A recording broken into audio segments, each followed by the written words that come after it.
हाय दोस्तों, welcome to my study channel. देखिए, मैं आज आपके लिए लेके आया हूँ जीके के 20 क्वेश्चन। ये 20 जो क्वेश्चन है मोस्ट इम्पोर्टेंट है, तो इन्हें आप ध्यान से पढ़िए और इनका आंसर भी आप गेस कर सकते हैं वीडियो को पॉज करके। फर्स्ट क्वेश्चन है, पूर्ण प्रतिस्पर्धा के अंतर्गत किसी फर्म का संतुलन कब निर्धारित होगा। पूर्ण प्रतिस्पर्धा के अंतर्गत किसी फर्म का संतुलन कब निर्धारित होगा। तो ये आपका क्वेश्चन, अब आप गेस कर सकते हो ए है या बी है, सी है, डी है, कौन सा है। तो इसका करेक्ट आंसर होगा सीमांत आय। सीमांत आय बराबर सीमांत लागत। ओके फ्रेंड्स, नेक्स्ट क्वेश्चन पे चलते हैं। Question number 2। क्वेश्चन नंबर 2 क्या कह रहा है,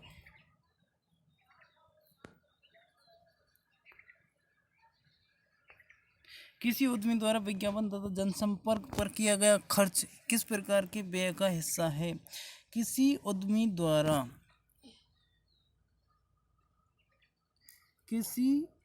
द्वारा विज्ञापन तथा जनसंपर्क पर किया गया खर्च उसके किस प्रकार के व्यय का हिस्सा है।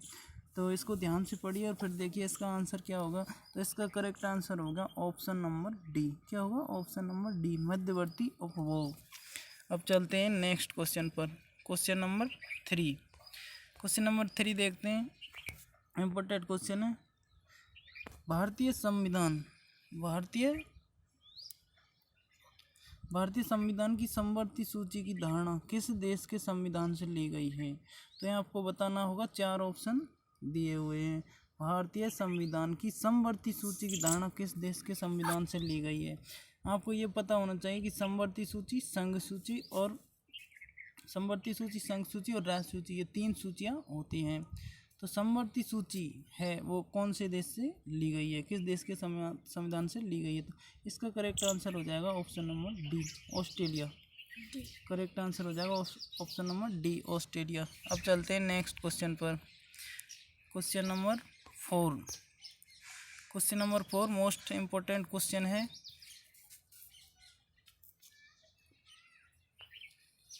निम्न रेगिस्तानों से के उनकी स्थिति के अनुसार सही ढंग से जोड़े बनाइए। आपको क्या करना है, जोड़े बनाने हैं, यानी कि कौन सा रेगिस्तान कौन से प्रदेश में है, इसके अनुसार आपको जोड़े बनाने हैं।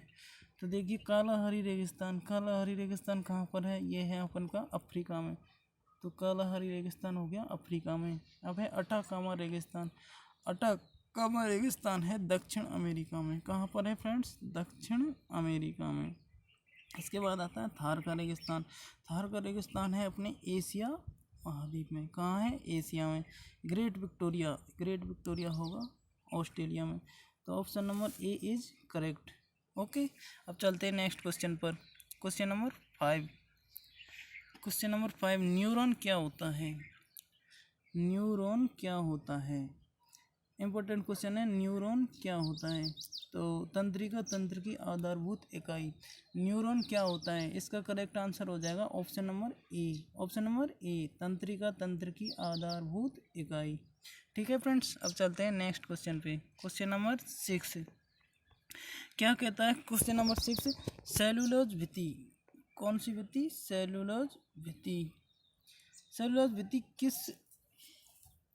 किसकी कोशिका में पाई जाती है। तो पौधे या पशु या बैक्टीरिया या कवक। तो इसका करेक्ट आंसर हो जाएगा पौधे, प्लांट में पाई जाती है सेलुलोज भित्ति। ओके, नेक्स्ट क्वेश्चन पे चलते हैं। गुर्दे की निस्यंदन इकाई कौन सी होती है। आपको बतानी है इसमें कि गुर्दे की निस्यंदन इकाई कौन सी होती है। गुर्दे जो किडनी होती है ना, उसको गुर्दा कहते हैं। इंग्लिश में किडनी हो गया और हिंदी में हो गया अपना गुर्दा।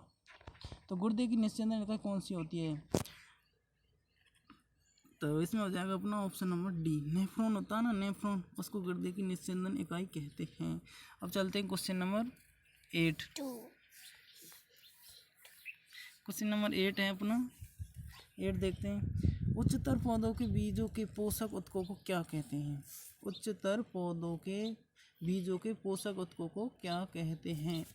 तो ये हो जाएगा अपना ऑप्शन नंबर डी, एंडोस्पर्म कहते हैं। क्या कहते हैं? एंडोस्पर्म। क्वेश्चन नंबर नेक्स्ट यानी कि 9, ये है अपना क्वेश्चन नंबर 9। तो इस पे आते हैं अपन।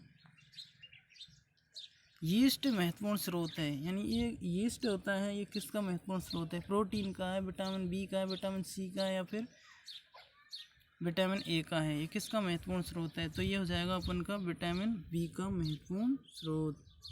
विटामिन बी में क्या पाया जाता है? यीस्ट। ओके, अब चलते हैं नेक्स्ट क्वेश्चन, क्वेश्चन नंबर 10।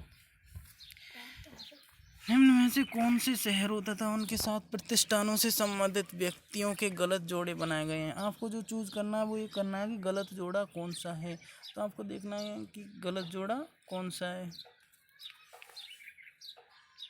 तो कोलकाता रॉबर्ट क्लाइव, कोलकाता है वो रॉबर्ट क्लाइव से रिलेटेड है। पांडिचेरी फ्रांसिस मार्टिन, ये गलत है। अहमदाबाद अहमद शाह और मद्रास फ्रांसिस डे, तो इसमें हो जाएगा ऑप्शन नंबर बी। बी क्या है? गलत है।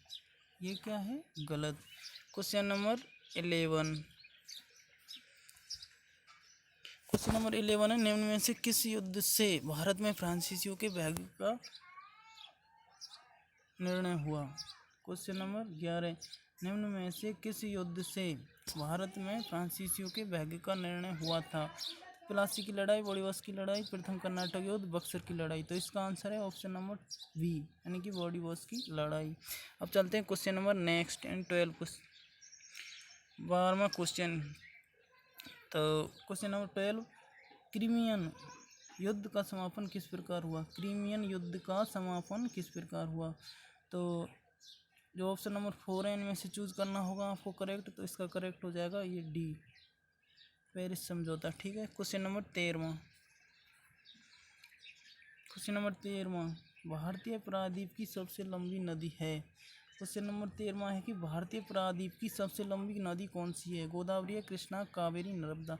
तो इसका करेक्ट आंसर हो जाएगा option number A, Godavari. Godavari नदी है वो भारतीय प्रायद्वीप की सबसे लंबी नदी है और जिसकी लंबाई है 1465 किलोमीटर।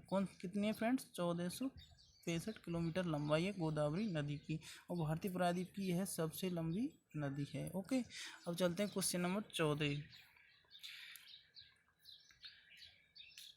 मोरेन कहाँ बनते हैं?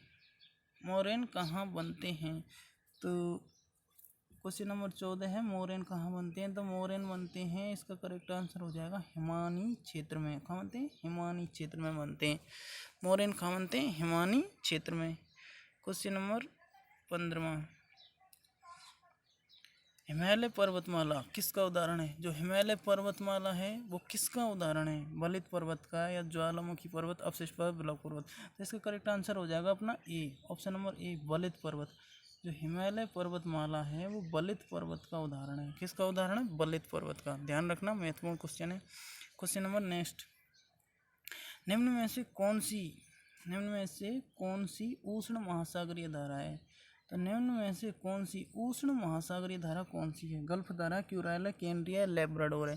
तो इसका करेक्ट आंसर हो जाएगा ऑप्शन नंबर ए, गल्फ धारा। गल्फ धारा है वो उष्ण महासागरीय धारा है। ओके, क्वेश्चन नंबर नेक्स्ट, 17वां, एक नेवल कितने बिटों के बराबर होता है? कितना सिंपल क्वेश्चन है, एक नेवल कितने बिटों के बराबर हो जाएगा? तो इसका आंसर हो जाएगा correct answer option number C, यानी कि एक नेवल होता है वो 4 बिटों के बराबर होता है। एक नेवल 4 बिट के बराबर होता है। Okay, question number next,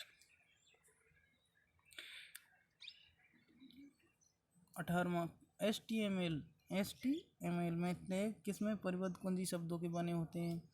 HTML में। तो इसका आंसर हो जाएगा option number C, option number C is correct answer.